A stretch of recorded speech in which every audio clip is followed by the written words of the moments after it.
Simakeng. And then immediately I had a vision. In this desk, I was not sleeping, it's not a dream. And I'm sitting on my desk, and immediately in this vision, I see a cup. So I had to actually prepare the cups. So I see a cup, and this cup is coming like from above, you know, and then it's coming down. And the Lord says to me, take and drink. But he says, take and drink. So I look at the cup, I says, no. I say to him, no, I can't. He says, why? He says, but the cup is dirty. And he says to me, but that's how my church looks like.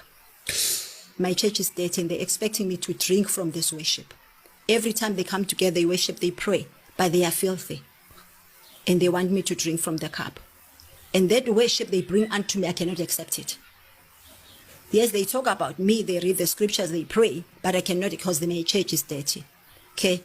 And then the cup disappeared, the first cup.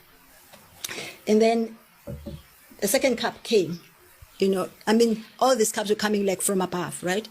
And I got so excited, I grabbed the cup. And then immediately as I wanted to drink, the cup was dirty inside. So in this cup, the Lord said,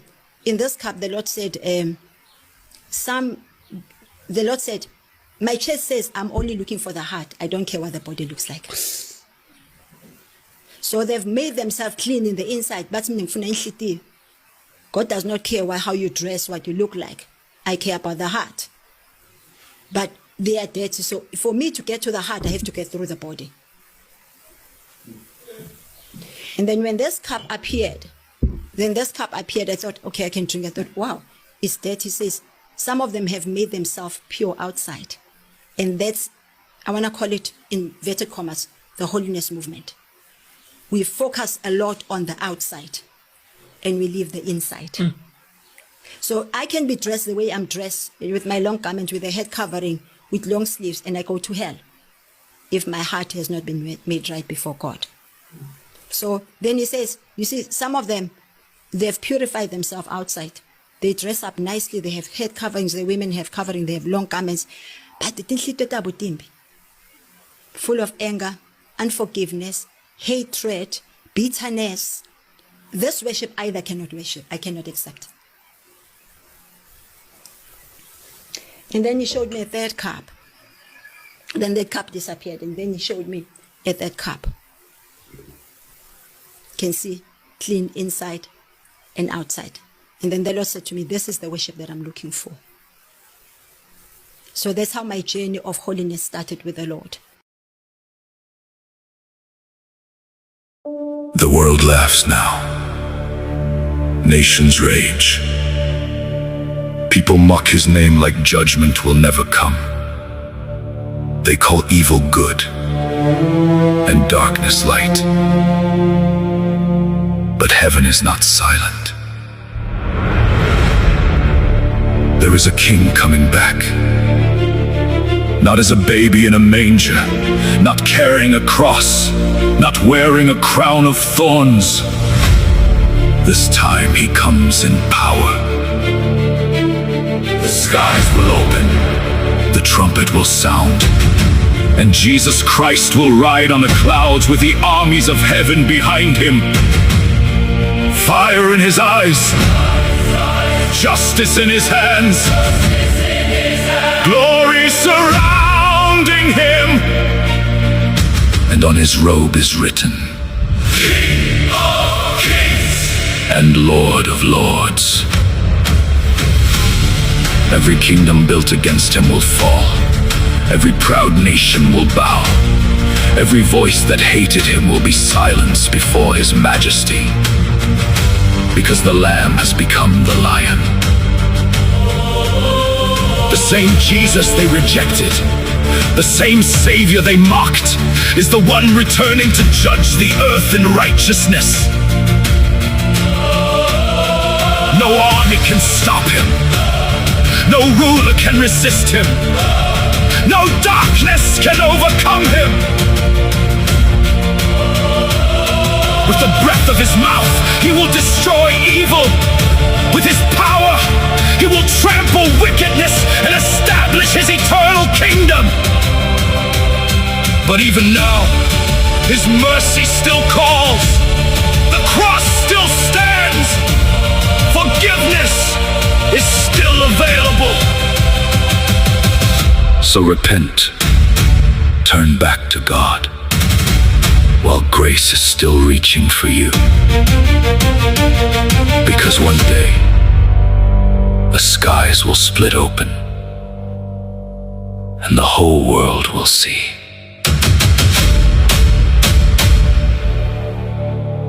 The King is coming.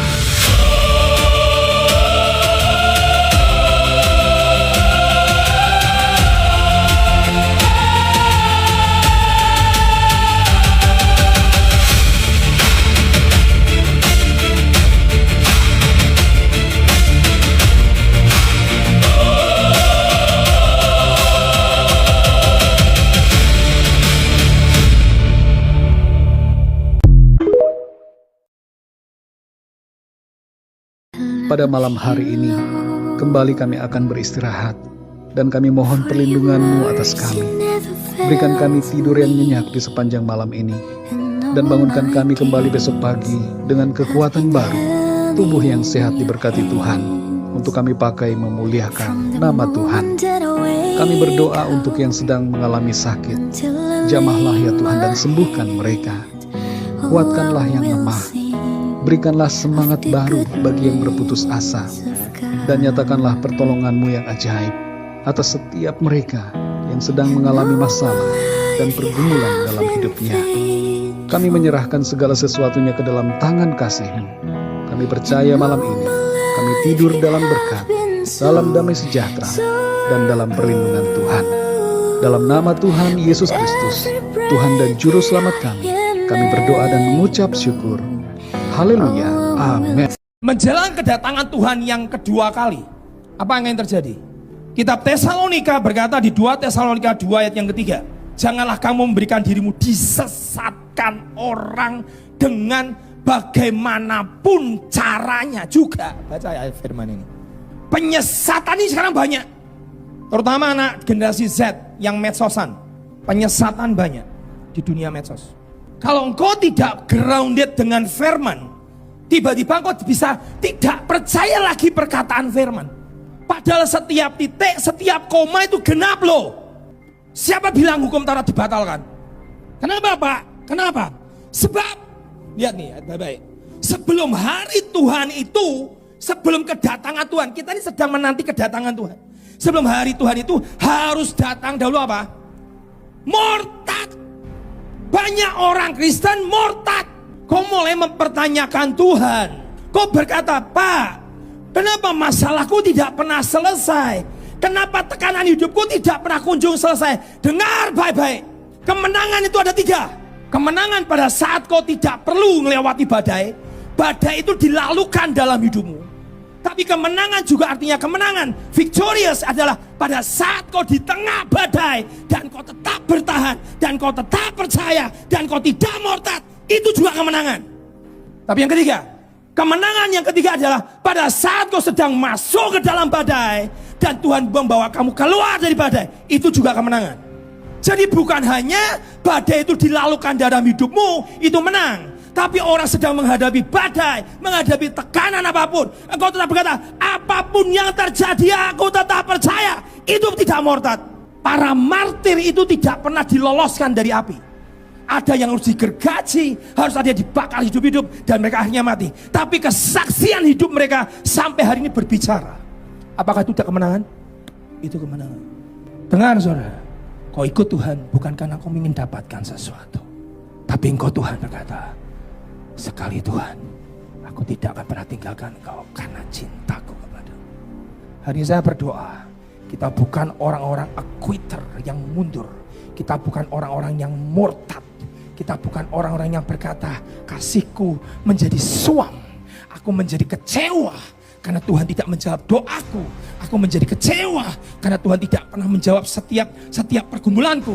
Kenapa aku harus hadapi ini? Dengar, kemenangan juga buat orang yang saat menghadapi badai, mulutnya tidak pernah mengutuk Tuhan.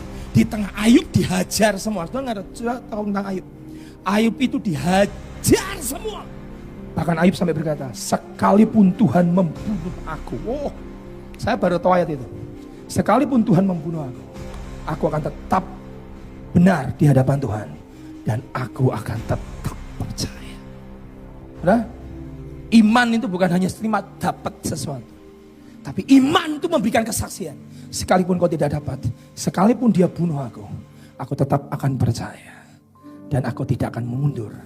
Dan aku selamanya sekali Yesus. Selamanya Yesus. Bukan karena aku dapat sesuatu. Tapi karena aku cinta dia. Di masa tuanya, Raja Daud sudah sangat lemah. Raja yang dulu dikenal berani di medan perang, yang pernah mengalahkan Goliat dan memimpin Israel dengan penuh kuasa, kini tubuhnya tidak lagi kuat seperti dulu. Alkitab menceritakan bahwa walaupun tubuh Daud sudah diselimuti banyak kain, ia tetap merasa kedinginan. Para pelayan istana pun melihat keadaan rajanya dan berusaha mencari cara supaya Daud bisa merasa lebih hangat dan nyaman. Akhirnya, mereka mencari seorang gadis muda untuk merawat Raja Daud. Mereka pergi ke seluruh wilayah Israel dan menemukan seorang gadis cantik bernama Abisak, perempuan Sunem. Gadis itu kemudian dibawa ke istana untuk menjaga dan melayani Daud setiap hari. Abisak merawat raja dengan penuh perhatian di masa-masa terakhir hidupnya. Namun Alkitab juga dengan jelas mengatakan bahwa Raja Daud tidak menghampiri gadis itu. Semua ini menunjukkan keadaan Daud yang memang sudah sangat tua dan lemah. Kalau dipikir-pikir, kisah ini cukup menyentuh. Daud yang dulu begitu kuat, disegani dan penuh kemenangan, akhirnya tetap mengalami masa tua seperti manusia pada umumnya. Kekuasaan, kekuatan, dan kejayaan ternyata tidak bisa bertahan selamanya. Semua manusia pasti akan mengalami masa lemah dalam hidupnya. Tapi ada satu hal yang indah dari perjalanan hidup Daud. Walaupun ia pernah jatuh dalam dosa dan melakukan kesalahan, Daud tetap dikenal sebagai orang yang mencari Tuhan. Dari muda sampai tua, hidupnya penuh cerita tentang penyertaan Tuhan. Tuhan yang menyertai Daud waktu melawan Goliat. Tuhan itu juga yang tetap menyertainya di masa tuanya yang lemah. Kisah ini mengingatkan kita bahwa hidup manusia tidak selamanya kuat. Akan ada waktunya kita lelah, jatuh, bahkan merasa tidak berdaya. Tapi Tuhan tidak pernah meninggalkan hidup orang yang berharap kepadanya. Karena itu, selagi masih ada kesempatan, hiduplah dekat dengan Tuhan, tetap rendah hati, dan jangan sombong saat sedang berada di atas. Sebab pada akhirnya, yang paling penting bukan seberapa hebat kita di mata manusia, tetapi apakah kita tetap berjalan bersama Tuhan sampai akhir hidup kita.